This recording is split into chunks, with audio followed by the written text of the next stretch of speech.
내일부터 이 넓은 간판 내리고 대형 프랜차이즈로 바꿀 겁니다. 천년 빵집의 명장 한석규는 아들의 차가운 선언에 묵묵히 앞치마를 벗었습니다. 평생 밀가루를 만지며 일궈온 가업이었지만 아들에게는 그저 처분해야 할 낡은 부동산일 뿐이었습니다. 석규는 한 달간 해외여행을 다녀오겠다는 짧은 쪽지 한 장을 남기고 가게를 나섰습니다. 하지만 그가 향한 곳은 공항이 아니라 기름때 절은 낡은 헬멧 속이었습니다. 그는 자신의 가게에서 가장 낮은 존재인 배달 기사로 잠입했습니다. 화려한 명장의 유니폼을 벗어던지고 땀 냄새, 뺀 조끼를 입은 채 석규는 자식들이 망가뜨리고 있는 자신의 일생을 가장 가까운 곳에서 지켜보기로 했습니다. 늘 귀한 시간 내어 경청해 주시는 분들께 깊이 감사드립니다. 여러분의 구독과 좋아요는 제가 이야기를 짓는데 가장 큰 위로와 힘이 됩니다. 지금 어느 곳에서 이 이야기를 듣고 계신가요? 댓글로 안부 남겨주시면 오늘 생각지도 못한 기쁜 소식이 여러분의 문을 두드릴 것입니다. 새벽 4시 서울 도심의 차가운 공기가 폐부 깊숙이 스며드는 시간입니다. 평소라면 석규는 이 시간에 주방 한가운데 서서 반죽이 숨쉬는 소리에 귀를 기울이고 있어야 했습니다. 40년 세월 동안 단 하루도 어긴 적 없는 그만의 성스러운 의식이었습니다. 하지만 오늘 석규는 오븐 앞이 아니라 기름때가 잔뜩 묻은 낡은 오토바이 시트 위에 앉아 있었습니다. 칠순을 바라보는 노구의 오토바이는 너무나 버거운 상대였습니다. 엔진이 거칠게 떨리며 내뱉는 진동은 석규의 손목과 어깨를 타고 고스란히 전달되었습니다. 가게 앞은 이미 아들이 부른 인테리어 업자들로 북새통을 이루고 있었습니다. 석규가 40년 전 직접 산에서 베어온 나무를 깎아 만들었던 천년 빵집 간판이 무참히 뜯겨 내려가고 있었습니다. 크레인에 매달린 간판이 바닥으로 내팽개쳐지는 순간 석규는 자신의 심장 한 조각이 뜯겨나가는 듯한 통증을 느꼈습니다. 조심해서 내려요. 그거 이제 쓰레기니까 대충 구석에 던져두시고요. 아들 민우의 지시 소리에 석규는 핸들을 꽉 쥐었습니다. 마디가 굵어진 명장의 손이 배달 가방의 끈을 부여잡고 파르르 떨리고 있었습니다. 민우는 세련된 정장 차림으로 공사 현장을 지휘하며 연신 시계를 확인했습니다. 그에게 빵집은 더 이상 고소한 빵 냄새가 나는 따뜻한 공간이 아니었습니다. 프랜차이즈 본사 매뉴얼대로 움직이는 차가운 공장으로 변해가고 있었습니다. 거기 배달 기사님, 멍하니 서 있지 말고 이쪽으로 와서 짐 좀 도와요. 자신의 아들이 배달 기사로 변장한 아버지를 향해 소리쳤습니다. 석규는 헬멧 가림막을 깊게 내리며 고개를 숙였습니다. 네, 알겠습니다. 목소리를 최대한 낮게 깔며 대답했습니다. 석규는 자신의 인생을 통째로 부정당하는 기분이었지만 한편으로는 매서운 오기가 생겼습니다. 아들이 망치고 있는 것이 단순히 가게 건물인지 아니면 그 안에 담긴 사람들의 마음인지 끝까지 지켜보겠다고 다짐했습니다. 석규는 짐을 옮기며 민우의 눈을 피했습니다. 명장의 손이 이제는 배달 가방을 들고 가장 낮은 곳의 진실을 향해 나아갈 준비를 마쳤습니다. 배달 업무가 본격적으로 시작되기도 전 석규는 주방 뒤편 창고로 밀가루 포대들을 옮기라는 지시를 받았습니다. 칠순의 노구에 20kg이 넘는 포대는 가혹한 무게였습니다. 하지만 석규를 더 고통스럽게 만든 것은 포대의 무게가 아니라 그 내용물이었습니다. 포대를 드는 순간 평생 밀가루를 만져온 그의 감각이 경보를 울렸습니다. 상무님, 이 밀가루는 평소 쓰던 게 아닌 것 같은데요. 포대 상태도 좀 이상하고요. 석규는 정체를 숨긴 채 슬쩍 민우에게 말을 건넸습니다. 민우는 귀찮다는 듯 담배를 입에 물며 대꾸했습니다. 기사님은 배달이나 신경 쓰세요. 무언가 절감 모릅니까? 맛은 비슷하면서 가격은 절반인데 안 쓸 이유가 없죠. 석규는 밀가루 포대 사이로 새어나오는 퀴퀴한 곰팡이 냄새를 맡으며 눈을 질끈 감았습니다. 아버지가 그토록 경계하던 저가형 수입 밀가루를 아들은 아무렇지 않게 들여오고 있었습니다. 곁에 있던 며느리 소연은 먼지가 날린다며 손사래를 쳤습니다. 여보, 저 노인네 말 참 많네. 저런 일용직들은 그냥 시키는 일이나 할 것이지. 소연의 비웃음 섞인 말에 석규는 입술을 깨물었습니다. 평소 시부모 앞에서는 지극한 효부인 척하며 발 안마까지 해주던 며느리였습니다. 그런 그녀의 입에서 나오는 말들은 오물보다 더 더러웠습니다. 석규는 묵묵히 나머지 포대들을 옮겼습니다. 허리가 끊어질 듯 아파왔지만 창고 구석에 쌓인 유통기한 임박 재료들을 확인해야 했습니다. 이건 손님들 먹일 게 못 된다. 이건 독이야. 석규는 마음속으로 피눈물을 흘렸습니다. 가게 안에서 풍겨나오는 빵 냄새는 이미 예전의 향긋함을 잃어버린 지 오래였습니다. 인공 감미료와 저가 마가린이 뒤섞인 느끼한 냄새가 코끝을 찔렀습니다. 석규는 배달 물량을 오토바이에 실으며 아들과 며느리를 바라보았습니다. 그들의 눈에는 오직 돈 뭉치만 보일 뿐 그 빵을 먹고 배탈이 날 아이들이나 노인들의 얼굴은 보이지 않는 모양이었습니다. 석규는 엔진을 세차게 가동하며 가게를 벗어났습니다. 헬멧 안으로 차가운 겨울바람이 스며들었지만 그의 가슴 속에서 타오르는 분노는 식을 줄 몰랐습니다.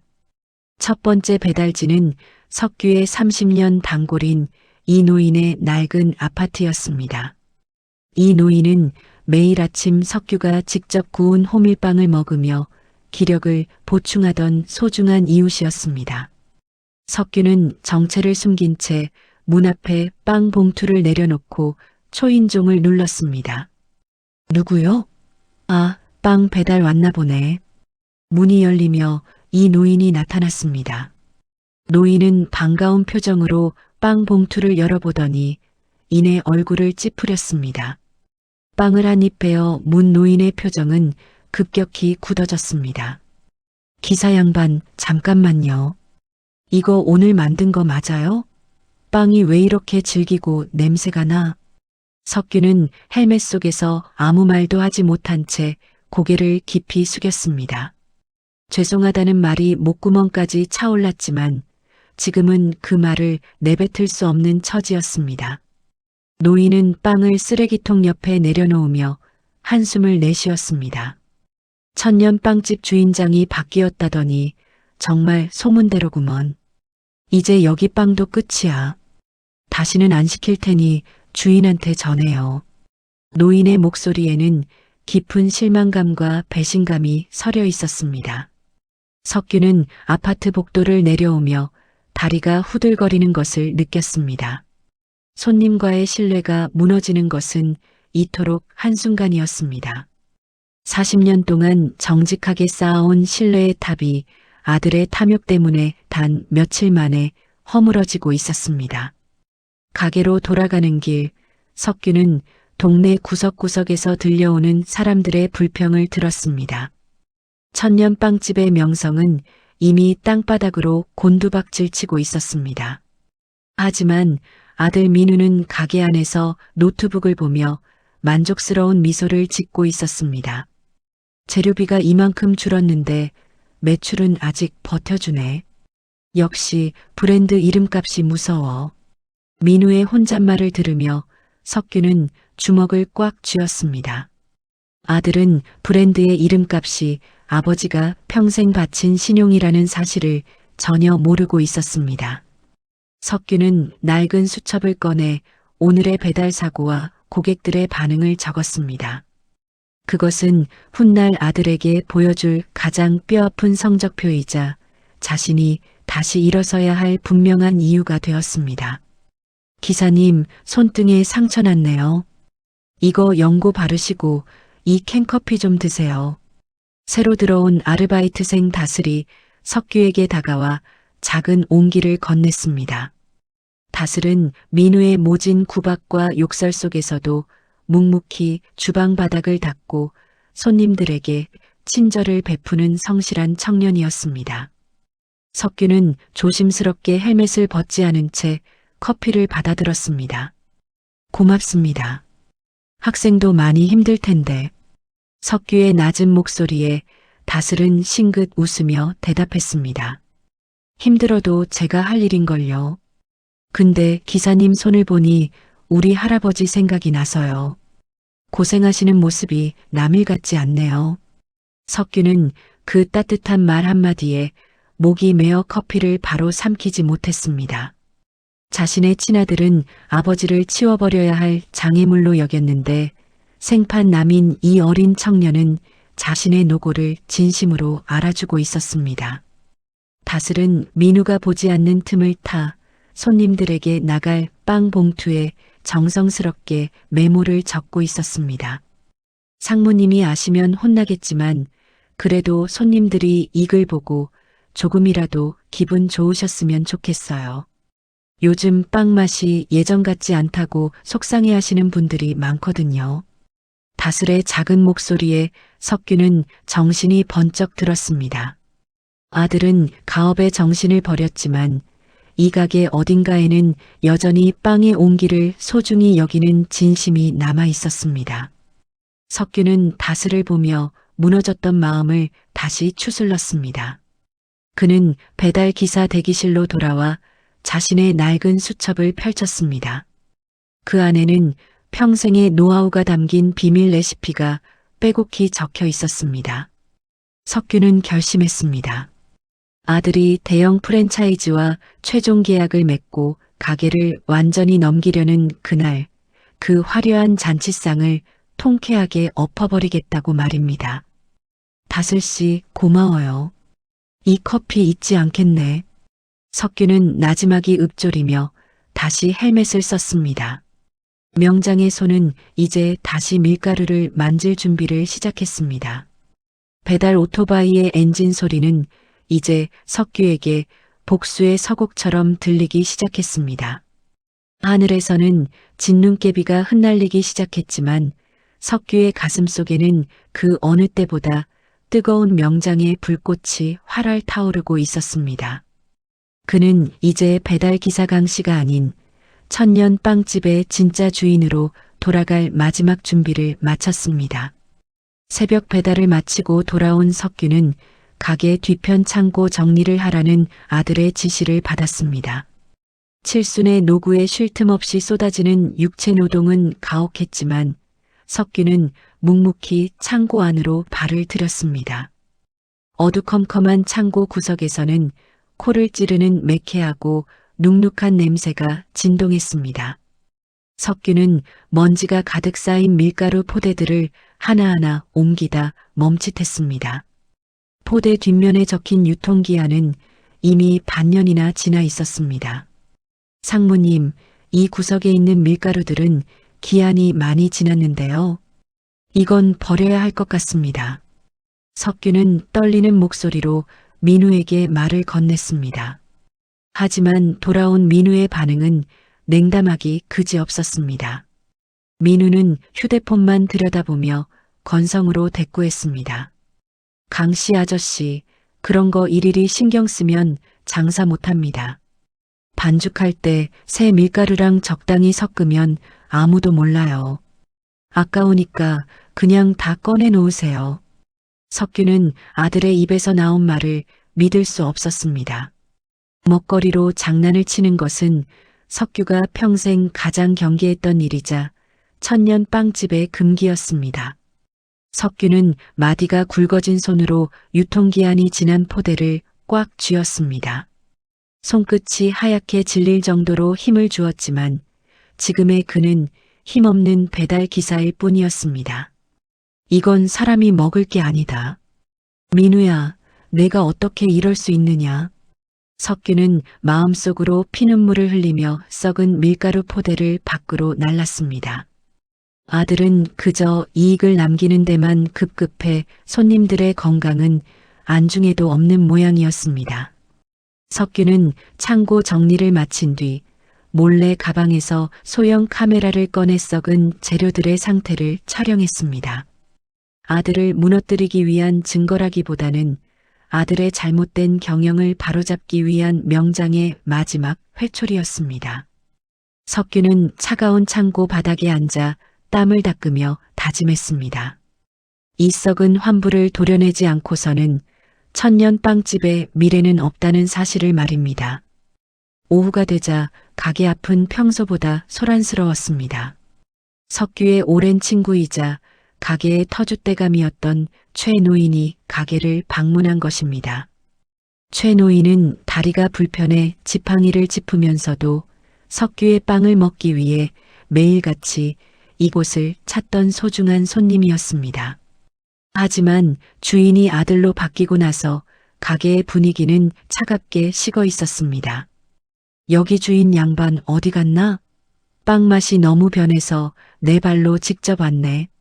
최 노인의 칼칼한 목소리에 민우는 인상을 찌푸리며 카운터 밖으로 나왔습니다. 민우는 노인을 공경하기는커녕 귀찮은 팔이라도 쫓듯 손짓했습니다. 할아버지, 주인은 출장 갔고요. 빵 맛이 이상하면 다른 데 가서 사드세요. 바쁜 시간에 여기서 이러시면 곤란합니다.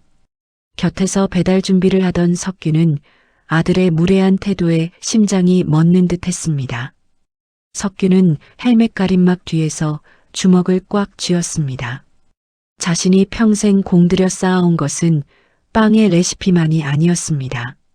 손님 한 분 한 분과 나눈 진심 어린 눈맞춤과 배려가 천년 빵집을 지탱해온 진짜 기둥이었습니다. 민우야, 저분은 우리 가게가 힘들 때 가장 먼저 달려와 주신 분이다. 어찌 저렇게 대할 수 있단 말이냐. 석규는 당장이라도 헬멧을 벗고 소리를 지르고 싶었지만 간신히 이성을 붙잡았습니다. 며느리 소연까지 가세에 노인의 옷차림을 훑어보며 비웃음을 흘렸습니다. 소연은 노인의 지팡이가 바닥을 긁는다며 노골적으로 싫은 내색을 했습니다. 저희 이제 고급 베이커리로 바뀔 거라. 이런 분들이 오시면 분위기 흐려져요. 경비 아저씨 불러서 내보내요. 최 노인은 허탈한 표정으로 가게 밖으로 밀려났습니다. 석규는 배달 물량을 챙기는 척하며 서둘러 밖으로 나가 노인을 뒤따라갔습니다. 골목길 한 구석에서 거친 숨을 몰아쉬는 친구를 보며 석규는 고개를 숙였습니다. 그는 정체를 숨긴 채 노인에게 생수 한 병을 건넸습니다. 어르신, 날이 많이 덥습니다. 이 물 좀 드시고 화 푸세요. 주인장이 돌아오면 제가 꼭 전달하겠습니다. 노인은 고맙다며 물을 받아 마셨지만 쓸쓸한 뒷모습은 감출 수 없었습니다.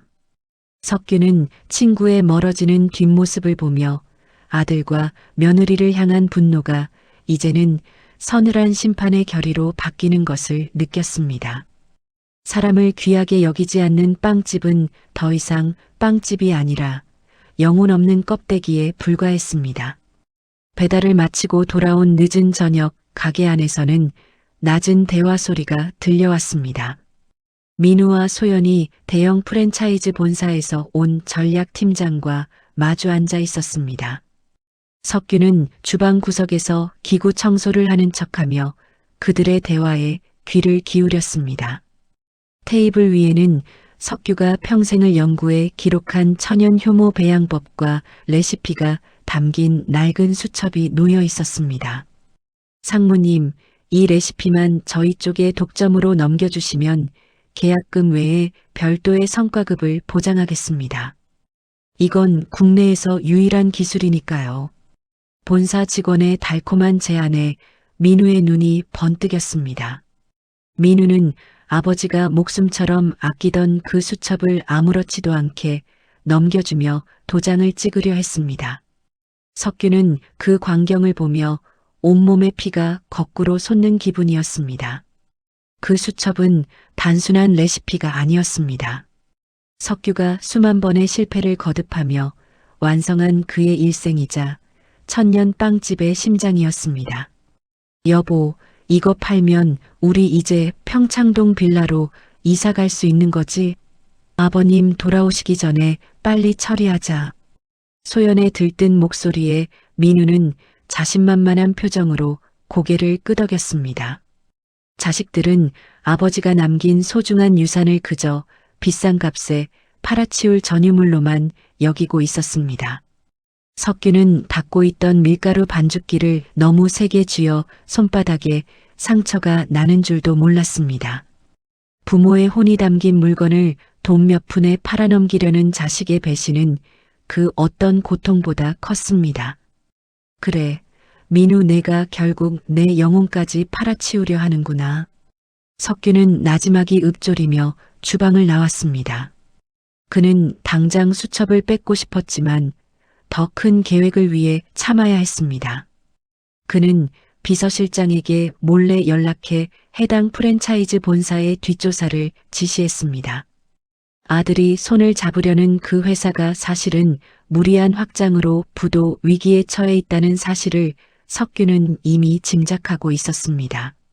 석규는 밤하늘을 올려다보며 결심했습니다.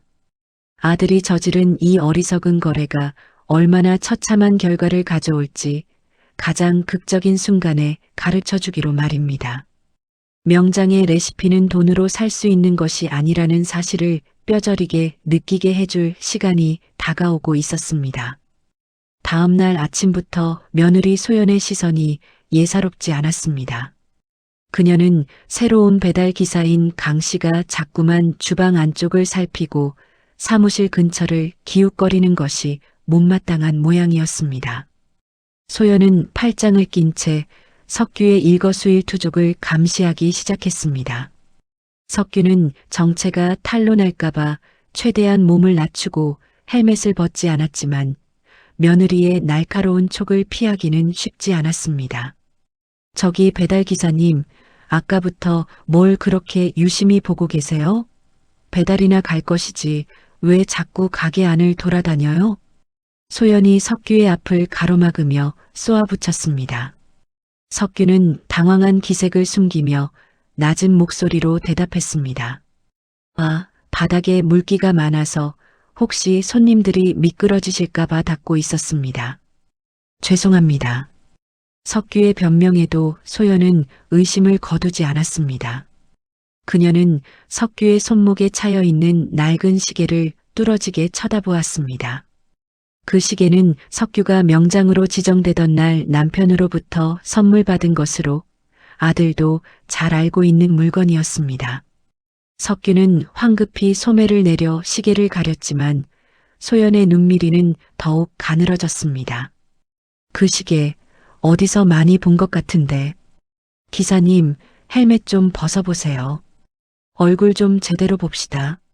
소연이 석규의 헬멧 가림막으로 손을 뻗는 찰나 석규의 심장은 터질 듯이 요동쳤습니다. 여기서 정체가 밝혀지면 모든 계획이 수포로 돌아가는 절체절명의 순간이었습니다. 그때 주방 안쪽에서 아르바이트생 다슬이 급하게 달려나오며 소연의 주의를 돌렸습니다. 사모님, 오븐 쪽에서 연기가 나요. 빨리 와보셔야겠어요. 다슬의 기지 덕분에 소연은 서둘러 주방으로 뛰어들어갔습니다. 석규는 그 틈을 타 오토바이에 올라타 가게를 빠져나왔습니다. 골목길 끝에 멈춰선 석규는 등줄기에 흐르는 식은땀을 닦아냈습니다. 자식들과 며느리의 의심이 목밑까지 차오르고 있었습니다. 이제는 더 지체할 시간이 없었습니다. 아들이 가게를 팔아넘기기 전, 그리고 자신의 정체가 들통나기 전의 골든타임이 얼마 남지 않았음을 석규는 직감했습니다. 그는 떨리는 손으로 오토바이 핸들을 고쳐 잡으며 내일 벌어질 운명의 창립기념일 행사를 머릿속에 그렸습니다. 이 도둑놈의 가방 당장 다 털어보세요. 내 반지가 이 기사 가방에서 나왔다니까요. 며느리 소연의 날카로운 비명이 천년 빵집의 높은 천장을 때리고 사방으로 흩어졌습니다. 평소 석규를 눈엣 가시처럼 여기던 소연은 자신의 고가 다이아몬드 반지가 없어졌다며 로비 한복판에서 소란을 피우기 시작했습니다. 그녀는 석규의 낡은 배달 가방을 바닥에 내팽개쳤고 그 안에서 영롱하게 빛나는 금색 반지가 굴러떨어졌습니다. 지나가던 손님들과 직원들이 발걸음을 멈추고 수군거리기 시작했습니다. 40년 동안 정직 하나로 버텨온 명장 석규는 순식간에 자신의 일터에서 파렴치한 절도범으로 몰리는 처참한 상황에 놓였습니다. 사실 이 모든 것은 석규의 정체를 의심하기 시작한 소연이 꾸며낸 비열한 함정이었습니다. 소연은 만석이 배달을 나간 사이 그의 사물함에 몰래 반지를 넣어두었고 보안 요원들을 미리 불러 압수수색을 강행하게 했습니다. 석규는 억울함에 목이 메어 아무 말도 할 수 없었습니다. 지금 이 자리에서 헬멧을 벗고 자신이 주인임을 밝힐 수도 있었지만 그렇게 되면 자식들의 추악한 비리를 완전히 뿌리 뽑을 기회를 놓치게 된다는 것을 잘 알고 있었습니다. 석규는 차가운 대리석 바닥에 무릎이 꺾인 채 자신을 경멸 어린 눈으로 내려다보는 며느리를 향해 고개를 숙였습니다. 명장의 자부심이 흙바탕에 짓밟히는 소리가 석규의 가슴 속에서 천둥처럼 울려 퍼졌습니다. 보안 요원들이 석규의 양팔을 거칠게 붙잡았습니다. 며느리는 승전보를 울리듯 입꼬리를 올리며 만석의 뺨을 향해 손을 휘둘렀습니다. 둔탁한 마찰음과 함께 석규의 고개가 옆으로 돌아갔습니다. 평생 자식들을 위해 헌신했던 아버지는 오늘 자신의 며느리에게 도둑놈이라는 낙인과 함께 모욕적인 매질을 당해야 했습니다. 석규는 입술이 터져 피가 배어 나오는 줄도 모르고 바닥만 응시했습니다. 자식이라는 자들이 권력과 돈을 쥐자마자 가장 먼저 한 일이 힘없는 노인을 짓밟는 것이라는 사실에 석규의 영혼은 갈기갈기 찢어지는 고통을 느꼈습니다. 그 손 놓으세요. 이 할아버지는 절대 그럴 분이 아닙니다. 제가 증인이에요. 보안 요원들에게 끌려가려던 석규의 앞을 가로막은 것은 아르바이트생 다슬이었습니다. 다슬은 자신의 가녀린 몸으로 거구의 보안 요원들을 밀쳐내며 석규를 감싸 안았습니다. 그녀의 눈에는 눈물이 가득 고여 있었지만 눈빛만큼은 그 어느 때보다 단단했습니다. 민우와 소연은 예상치 못한 조력자의 등장에 어처구니 없다는 듯 헛웃음을 터뜨렸습니다. 민우는 다슬의 어깨를 밀치며 차갑게 쏘아붙였습니다. 한다슬 씨, 너 미쳤어?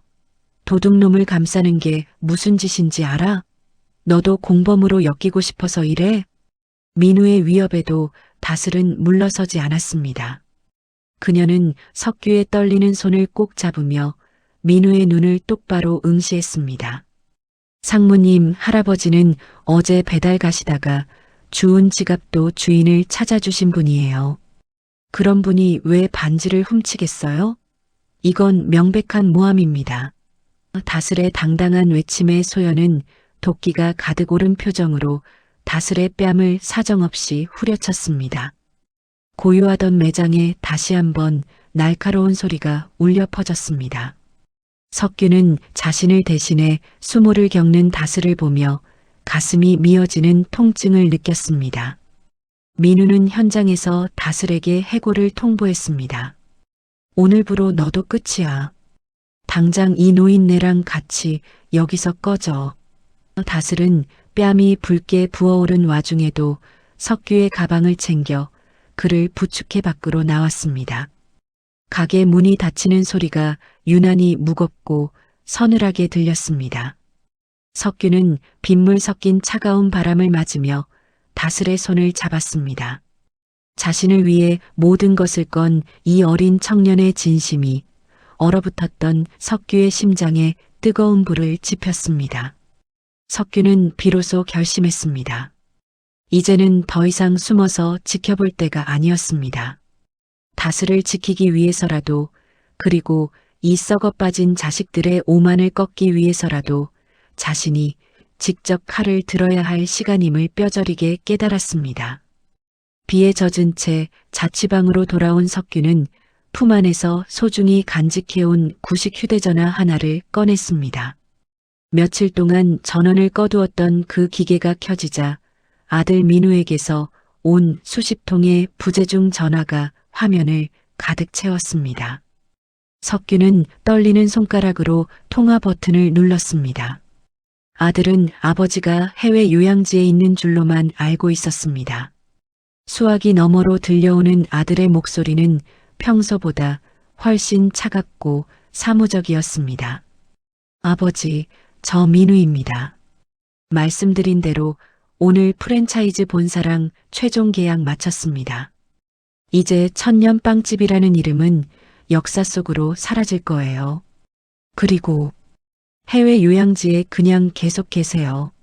한국 돌아오셔도 아버지가 계실 곳은 이제 없습니다. 아들의 선고는 석규의 심장에 대못을 박았습니다.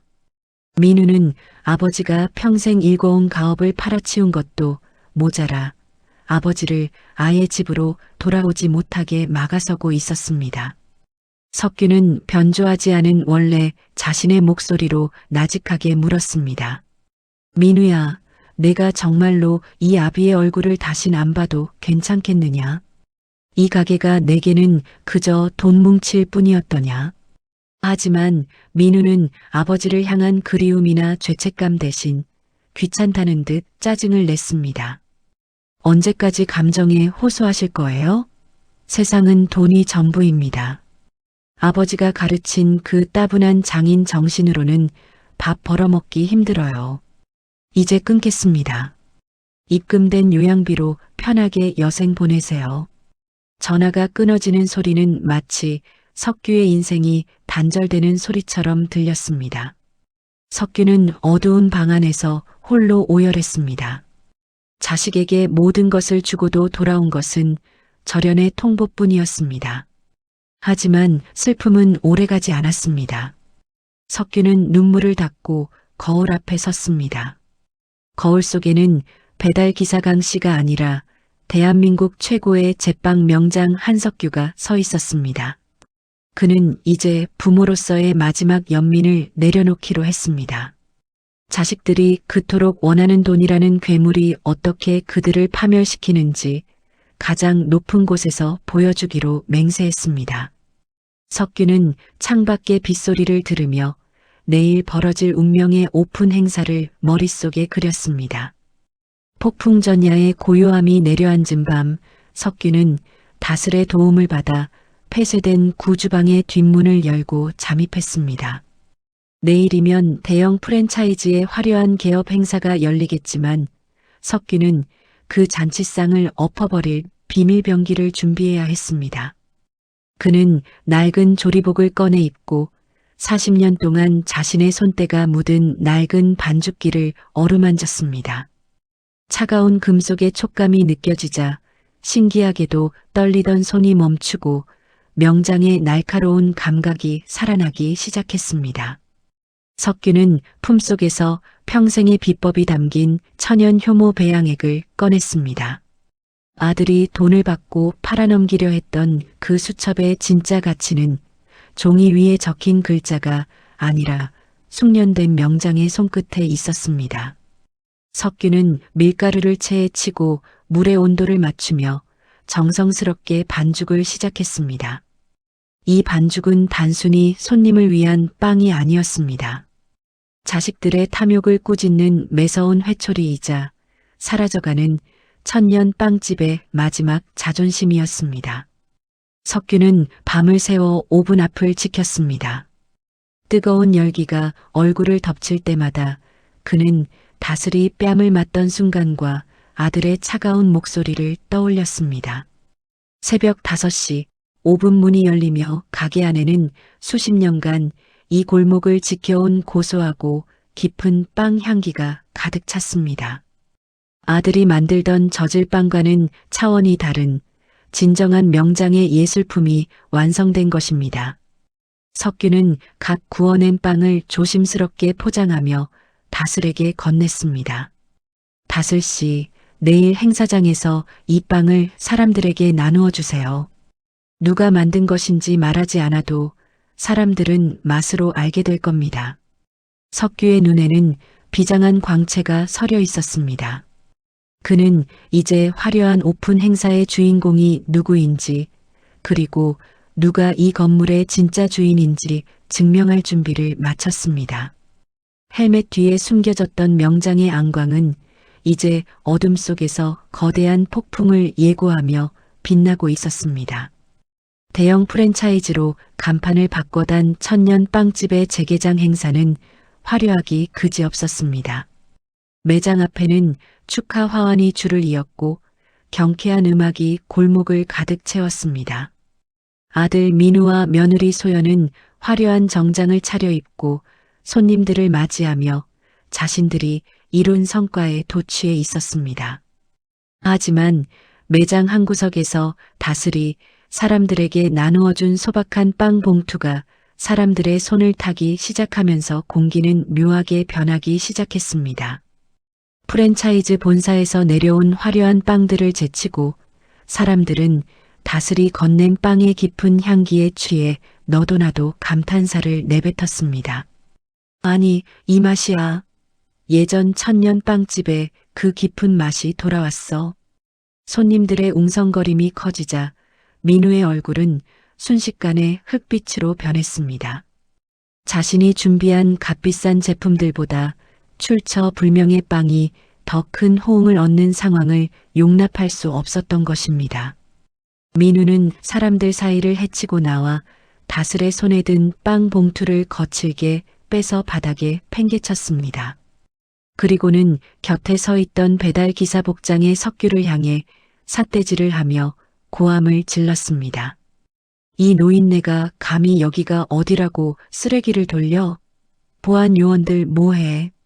이 도둑놈 당장 끌어내지 않고. 민우의 명령에 보안 요원들이 석규의 어깨를 낚아채려던 찰나였습니다. 석규는 천천히, 아주 천천히 머리에 쓰고 있던 낡은 헬멧을 벗었습니다.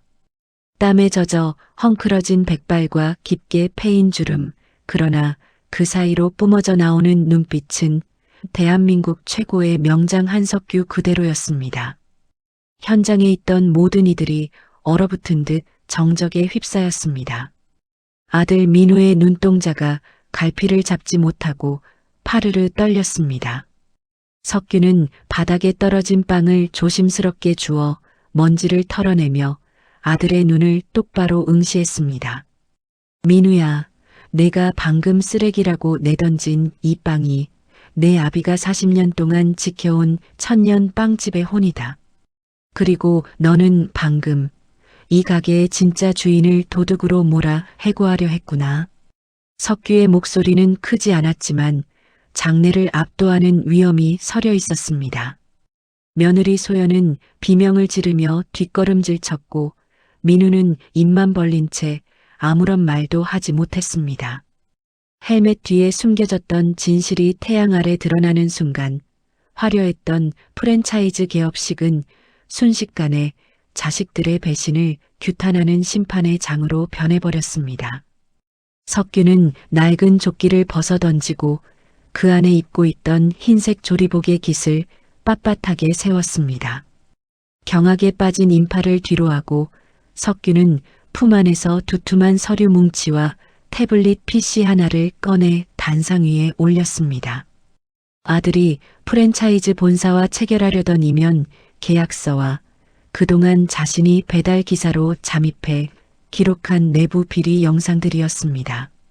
화면 속에는 유통기한이 지난 밀가루를 반죽기에 들이붓는 직원들의 모습과 아들이 레시피를 팔아넘기며 비열하게 웃는 목소리가 생생하게 흘러나왔습니다. 손님들은 경악하며 야유를 보냈고 일부 손님들은 먹던 빵을 뱉어내기까지 했습니다. 상무 한민우 그리고 실장 박소연. 너희는 이 신성한 주방을 탐욕의 쓰레기장으로 만들었다. 손님의 건강을 담보로 돈 잔치를 벌이고 아버지를 해외로 유배 보내려던 너희의 죄를 내가 어찌 용서하겠느냐. 석규의 일갈에 민우는 무릎을 꿇으며 변명을 늘어놓기 시작했습니다. 다 자신의 미래를 위해서였다는, 아버지를 편히 모시기 위한 선택이었다는 추악한 변명들이었습니다. 하지만 석규는 단호했습니다. 그는 미리 연락해둔 경찰과 구청 위생과 직원들을 매장 안으로 불러들였습니다. 며느리 소연은 석규의 바짓가랑이를 붙잡고 울며불며 매달렸지만 석규는 차갑게 그녀의 손을 뿌리쳤습니다. 내 자식이라서, 내 며느리라서 눈 감아주는 시대는 끝났다. 너희는 빵을 모욕했고 사람의 믿음을 배신했다. 그 대가는 법의 이름으로 치러야 할 것이다. 석규는 아들이 가슴에 달고 있던 대표이사 명찰을 직접 손으로 뜯어냈습니다. 그리고는 미리 준비해 두었던 폐업 신고서와 새로운 사업자 등록증을 내보였습니다. 대형 프랜차이즈의 이름은 그 자리에서 삭제되었고 다시 천년 빵집이라는 낡고 묵직한 이름이 제자리를 찾았습니다. 석규는 무너져 내리는 자식들을 외면한 채 떨고 있는 다슬에게 다가가 따뜻한 손길을 건넸습니다. 진실이 승리하고 탐욕이 무너지는 순간 명장의 어깨 위로 40년 세월의 무게가 비로소 정당한 위엄으로 다시 내려앉았습니다. 수사관들에 의해 아들과 며느리가 연행되는 과정은 처참했습니다. 수많은 기자가 플래시를 터뜨렸고 동네 사람들은 손가락질하며 자식들의 잘못을 비난했습니다. 민우는 호송차에 타기 직전까지 아버지를 원망하며 소리를 질렀습니다. 아버지, 어떻게 자식한테 이럴 수 있어요? 평생 개처럼 일만 시키더니 결국 감옥에 보내요? 그 외침은 석규의 가슴에 날카로운 칼날이 되어 박혔지만 석규는 단 한 번도 눈길을 돌리지 않았습니다. 진정한 부모라면 자식의 잘못을 덮어주는 것이 아니라 늦더라도 바른 길로 인도하는 매를 들어야 한다고 믿었기 때문입니다. 구청에서는 유통기한 위반과 위생 불량으로 영업 정지 처분을 내렸지만 석규는 오히려 그것을 반겼습니다. 썩은 살을 도려내지 않고서는 새살이 돋아날 수 없다는 것을 누구보다 잘 알고 있었습니다. 그는 텅 빈 가게에 홀로 앉아 자식들이 어지럽혀 놓은 주방을 가만히 내려다보았습니다.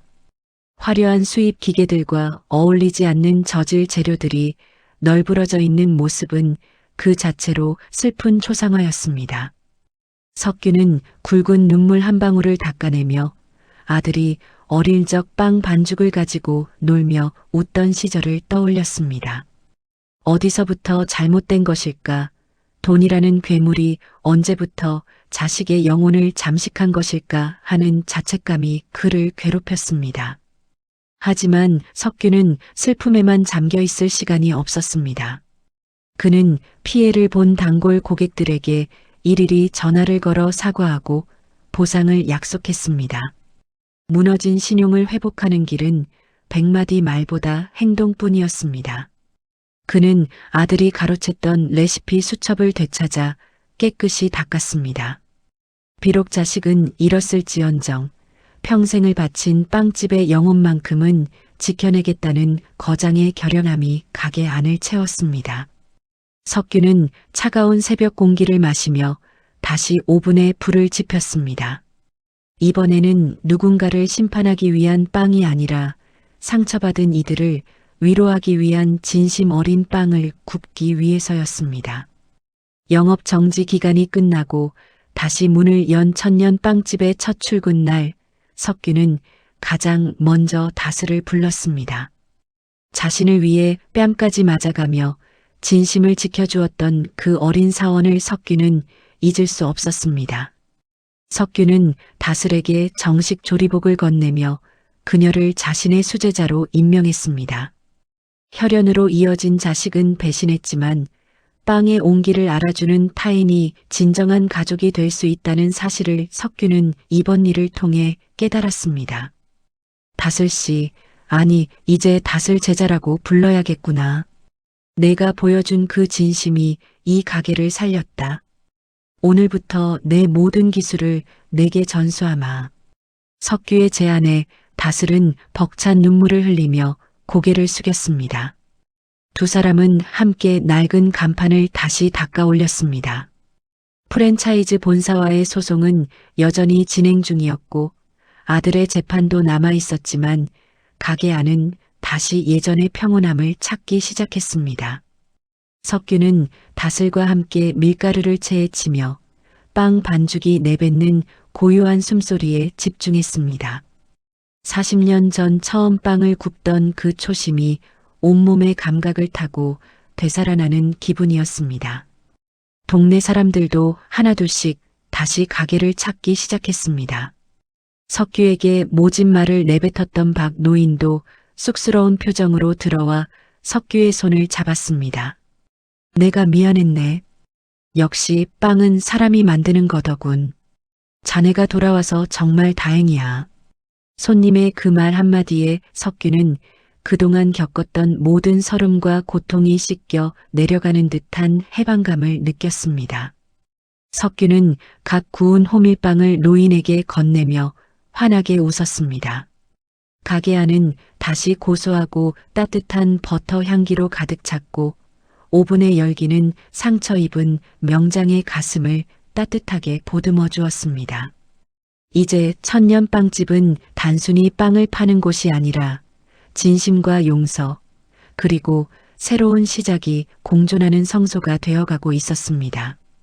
1년이라는 시간이 흘러 계절은 다시 차가운 겨울로 돌아왔습니다. 교도소 정문을 나서는 민우의 얼굴은 예전의 오만함은 온데간데 없고 초췌하고 마른 모습이었습니다. 그를 기다리는 것은 화려한 승용차가 아니라 아버지가 잠입 취업 때 탔던 그 낡은 오토바이였습니다. 석규는 헬멧을 쓴 채 아들 앞에 섰습니다. 두 사람 사이에는 차가운 침묵이 흘렀지만 석규는 아무 말 없이 민우에게 배달 기사의 조끼를 내밀었습니다. 오늘부터 내가 해야 할 일이다. 이 옷을 입고 우리 빵집의 가장 낮은 곳부터 다시 시작해라. 석규의 단호한 명령에 민우는 고개를 숙였습니다. 예전 같으면 불같이 화를 냈겠지만 1년의 수감 생활은 그에게 돈보다 소중한 것이 무엇인지 뼈저리게 가르쳐 주었습니다. 민우는 떨리는 손으로 배달 조끼를 걸쳐 입었습니다. 석규는 아들에게 걸레 한 장을 쥐어주며 자신이 직접 깎아 만든 천년 빵집 간판 아래로 데려갔습니다. 간판에는 지난 세월의 먼지가 켜켜이 쌓여 있었습니다. 석규는 아들이 간판의 먼지를 닦아내는 모습을 묵묵히 지켜보았습니다. 이 간판을 닦는 것은 내 이름을 닦는 것이 아니라 내가 버렸던 양심을 닦는 일이다. 먼지 한 점 없이 깨끗해질 때까지 닦아내라. 석규의 나레이션은 매서웠지만 그 안에는 자식을 향한 마지막 기대가 담겨 있었습니다. 민우는 거친 나무 표면을 닦으며 눈물을 흘렸습니다. 자신이 무참히 뜯어내려 했던 그 간판이 사실은 아버지가 자신을 위해 평생을 바친 훈장이었다는 사실을 이제야 깨달은 것입니다. 석규는 아들의 굽은 등을 보며 비로소 마음속에 맺혔던 응어리가 조금씩 녹아내리는 것을 느꼈습니다. 명장의 손은 이제 아들의 어깨를 밀어내는 것이 아니라 뒤에서 가만히 받쳐줄 준비를 시작하고 있었습니다. 민우는 매일 새벽 아버지가 잠입했던 그 시절처럼 낡은 오토바이를 타고 배달을 나갔습니다. 예전에 자신이 거지 노인네라며 쫓아냈던 동네 어르신들의 집을 일일이 찾아다니며 석규와 다슬이 정성껏 구운 빵을 배달했습니다. 빵은 공짜가 아니었습니다. 민우는 빵을 전하며 어르신들의 말벗이 되어드리고 집안의 허드렛 일을 도와주는 것으로 빵값을 대신했습니다. 석규는 멀리서 아들의 그런 변화를 지켜보며 깊은 상념에 잠겼습니다. 빵은 배를 채우는 음식이 아니다. 사람의 외로움을 달래고 끊어진 마음을 잇는 끈이다. 민우야, 이제야 내가 그 끈을 잡았구나. 석규는 다슬과 함께 매달 나눔의 날을 정해 형편이 어려운 아이들에게 갓 구운 빵을 무료로 나누기 시작했습니다. 민우도 이 봉사에 적극적으로 참여했습니다. 예전에는 빵 한 조각의 원가를 계산하느라 바빴던 그의 손이 이제는 아이들의 머리를 쓰다듬고 빵 봉투를 정성스럽게 챙기는 손으로 변했습니다. 가게 안은 다시 예전의 따뜻한 버터 향과 사람들의 웃음소리로 가득 찼습니다. 한때 프랜차이즈의 화려한 인테리어로 덮여있던 벽면에는 다시 석규의 낡은 레시피 수첩 사진들이 걸렸습니다. 그것은 장식품이 아니라 천년 빵집의 약속이었습니다. 석규는 다슬에게 기술을 가르치고 민우에게는 태도를 가르쳤습니다. 혈연으로 맺어진 자식과 진심으로 맺어진 제자가 주방 안에서 함께 밀가루를 만지는 광경은 석규가 평생 꿈꿔왔던 가장 완벽한 풍경이었습니다. 석규는 오븐의 열기를 느끼며 생각했습니다. 진정한 명장의 길은 최고의 빵을 만드는 것이 아니라 최고의 사람을 길러내는 데 있다는 사실을 말입니다. 이제 천년빵집은 이 골목의 낡은 상점이 아니라 상처받은 이들이 돌아와 쉴 수 있는 진정한 마음의 안식처가 되어가고 있었습니다. 어느 늦은 밤 모두가 퇴근하고 정적만이 감도는 주방에서 석규와 민우가 마주 앉았습니다. 민우는 그동안 밀린 배달 일지를 아버지 앞에 내놓았습니다. 일지 안에는 빵을 받은 손님들의 감사 인사와 민우가 현장에서 느낀 깨달음들이 빽빽하게 적혀 있었습니다. 석규는 아들의 거칠어진 손마디를 가만히 어루만졌습니다. 명장의 길을 걷느라 자식의 손 한 번 따뜻하게 잡아주지 못했던 지난 세월이 석규의 가슴을 아리게 했습니다. 아버지, 예전에는 이 빵 냄새가 지긋지긋하기만 했습니다. 가난의 냄새 같았고 저를 올가매는 사슬 같았거든요. 그런데 요즘은 새벽에 오븐이 돌아가는 소리를 들으면 마음이 참 편해집니다. 이 냄새가 사람 사는 냄새라는 걸 이제야 알 것 같아요. 민우의 진심 어린 고백에 석규는 참았던 눈물을 터뜨렸습니다. 자식이 돈의 노예가 되어 괴물로 변했을 때보다 이토록 담백하게 자신의 잘못을 뉘우치며 돌아온 순간이 훨씬 더 가슴 벅찼습니다. 석규는 아들의 손을 꽉 잡으며 대답했습니다. 민우야, 늦어서 미안하구나. 내가 너에게 빵 굽는 법만 가르쳤지 빵을 사랑하는 법을 가르쳐주지 못했다. 이 아비의 잘못이 크다. 두 사람은 밤새도록 주방에서 함께 반죽을 치댔습니다. 석규의 노련한 손길과 민우의 서툰 노력이 합쳐져 세상에서 가장 따뜻한 반죽이 만들어졌습니다. 며느리 소연도 멀리서 이 광경을 지켜보며 조용히 눈물을 닦았습니다. 그녀 역시 시아버지의 진심 어린 심판과 남편의 변화를 보며 자신의 허영심을 버리고 가게의 허드렛일부터 돕기 시작했습니다. 석규는 자식들이 다시 제자리로 돌아온 것만으로도 충분했습니다. 무너졌던 천륜이 회복되고 미움이 용서로 바뀌는 순간 천년 빵집의 주방은 세상에서 가장 거룩한 성소가 되었습니다. 이제 석규에게 남은 마지막 과업은 자신이 평생 지켜온 이 온기를 세상에 온전히 남겨두고 떠나는 일뿐이었습니다. 수년의 시간이 흐른 뒤 천년 빵집의 간판은 더욱 깊은 빛을 발하고 있었습니다. 이제 석규는 주방 안쪽이 아니라 가게 건너편 벤치에 앉아 사람들을 구경하는 일이 잦아졌습니다. 가게 안에서는 이제 장성한 민우가 명장복을 입고 손님들을 맞이하고 있었고 그 옆에는 석규의 모든 기술을 전수받은 다슬이 든든한 동료로 자리를 지키고 있었습니다. 석규는 헬멧을 쓰고 배달을 나가던 그 치열했던 겨울날을 떠올리며 빙글에 미소를 지었습니다. 사람들은 천년빵집이 천년 동안 가길 바라지만 진짜 천년을 가는 것은 빵이 아니라 그 안에 담긴 마음이란다. 석규의 나레이션이 노을 지는 거리에 잔잔하게 울려 퍼졌습니다. 그는 자신의 인생이 실패하지 않았음을 확신했습니다. 자식을 감옥에 보내면서까지 지키고 싶었던 것은 가게의 소유권이 아니라 자식의 영혼이었다는 것을 이제는 모두가 알고 있었습니다. 민우는 이제 동네에서 명장의 아들이 아닌 진짜 제빵사로 불리고 있었습니다. 그는 배달 기사들의 처우를 가장 먼저 챙기고 가장 낮은 곳의 목소리에 귀를 기울이는 경영자가 되었습니다. 석규는 자리에서 일어나 천천히 가게 쪽으로 걸음을 옮겼습니다. 가게 문을 열 때마다 들리는 맑은 종소리가 오늘따라 유독 경쾌하게 들렸습니다. 주방 안에서 아들과 제자가 합을 맞춰 반죽을 치대는 소리가 규칙적인 리듬을 만들어내고 있었습니다. 석규는 그들에게 다가가는 대신 문가에 서서 그 따뜻한 뒷모습들을 가만히 지켜보았습니다. 자신이 없어도 이제 천년빵집의 오븐은 식지 않을 것입니다. 그가 심은 정직의 씨앗이 아들의 마음속에서 거대한 나무로 자랐기 때문입니다.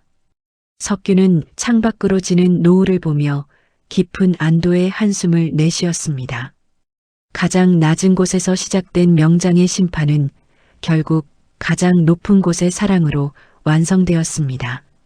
천년 빵집에서 풍겨나오는 고소한 빵 냄새는 오늘도 골목 어귀까지 퍼져나가며 지친 이들의 마음을 따뜻하게 어루만져주고 있었습니다. 그것은 명장 한석규가 세상에 남긴 가장 아름다운 유산이자 영원히 식지 않을 인간의 온기였습니다. 오늘의 이야기가 당신의 마음에 작은 울림을 드렸다면 앞으로도 당신의 나날에 잔잔한 위로가 될 이야기들로 찾아뵐 수 있도록 구독과 좋아요를 눌러주세요. 그리고 사연의 주인공을 위한 따뜻한 응원의 말씀도 댓글로 부탁드립니다. 당신의 한마디가 누군가에게는 잊지 못할 선물이 됩니다.